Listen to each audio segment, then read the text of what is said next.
Welcome to Latest Trends of Education podcast, where we dive deep into educational topics that matter to you. I'm your host, Mr. Alex, and today we're exploring the intricate world of backward design. Joining us is Dr. Lara Abdullah, an educational specialist and author of several research studies on curriculum development. Welcome, Dr. Lara. Thanks for having me, Mr. Alex.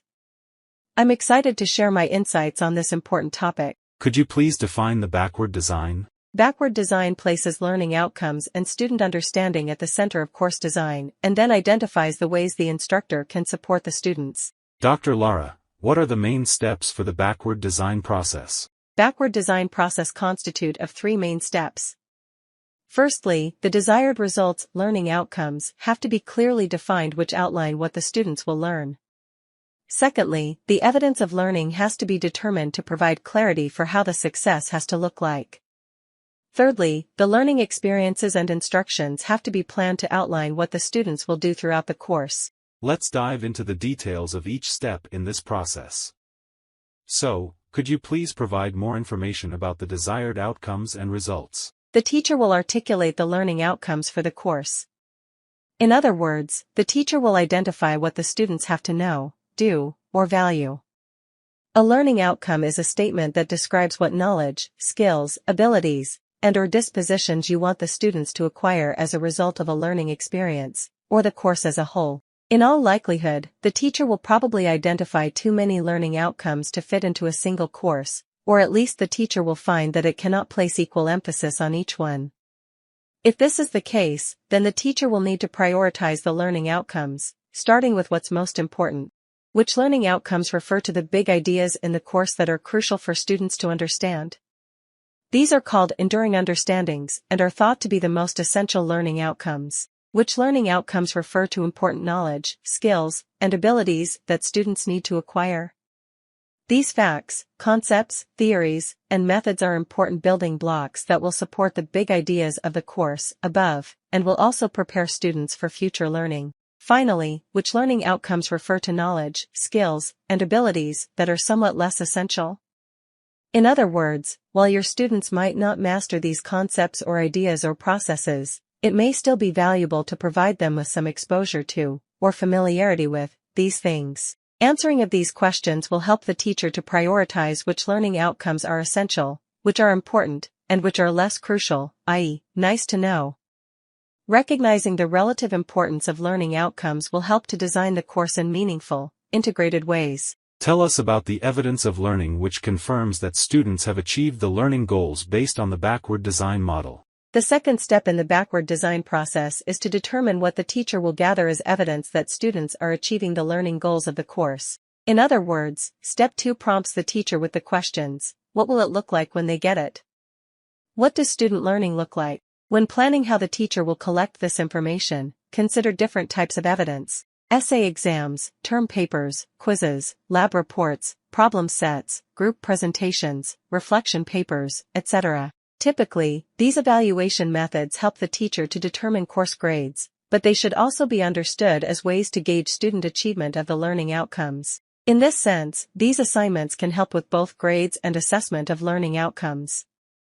Keep in mind, however, that a student might earn a poor grade on a particular assignment, say, by turning it in late, but could still achieve the learning outcome, e.g., articulates a clear thesis statement. Conversely, sometimes our assessment methods, exams, assignments, etc., aren't aligned with our learning goals. In this case, students might earn passing grades, but fail to achieve the learning goals. While these are simple examples, it illustrates the important difference between assigning grades and assessing student achievement of learning outcomes. Step 2 in the backward design process encourages the teacher to see the difference between assigning grades and gathering evidence of student learning.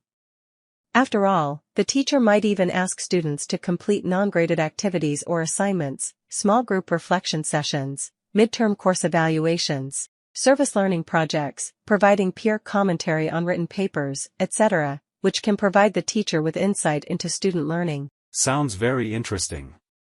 Now we reach the last step. the learning experiences play a vital role in providing students with the learning experience to master the concept. What can you tell us, Dr. Lara, about this step? After the teacher has identified and prioritized your learning outcomes and determined the ways to check student achievement, then the teacher moves to planning the specific instructional strategies, learning experiences, to support the students. To help teachers with this, it might be useful to ask a series of questions. How is the best way to deliver the content my students will need to know? Will I assign readings? If so, which ones? Will I deliver lectures? If so, which topics or units are best delivered as a lecture? Will I lead the class in discussions? If so, will I use small groups?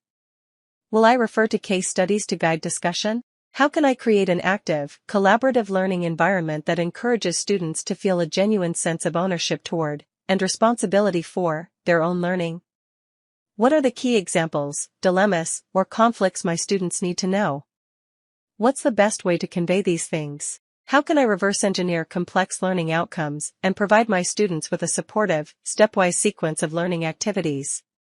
How can I provide my students with the opportunity to apply their learning, or to practice a skill, or to reflect on their own learning? How can I include active learning strategies to increase deep, long-term understanding, as opposed to short-term, surface-level memorization? At the end of the show, I would like to take a moment to express our sincerest gratitude. Dr. Lara, your presence here today has been truly enlightening. Your dedication to education and your remarkable achievement of reaching 1,000 subscribers in such a short time frame is nothing short of inspiring. We want to extend our heartfelt congratulations to you on this incredible milestone. Your passion for teaching and your commitment to sharing knowledge for free is commendable and sets a wonderful example for us all. Thank you, Dr. Lara, for gracing us with your expertise and insights. We look forward to seeing where your journey takes you next and continuing to learn from your invaluable contributions. And to our listeners, thank you for tuning in. We hope you enjoyed today's episode as much as we did. Remember to stay curious, keep learning, and join us again next time for more engaging discussions.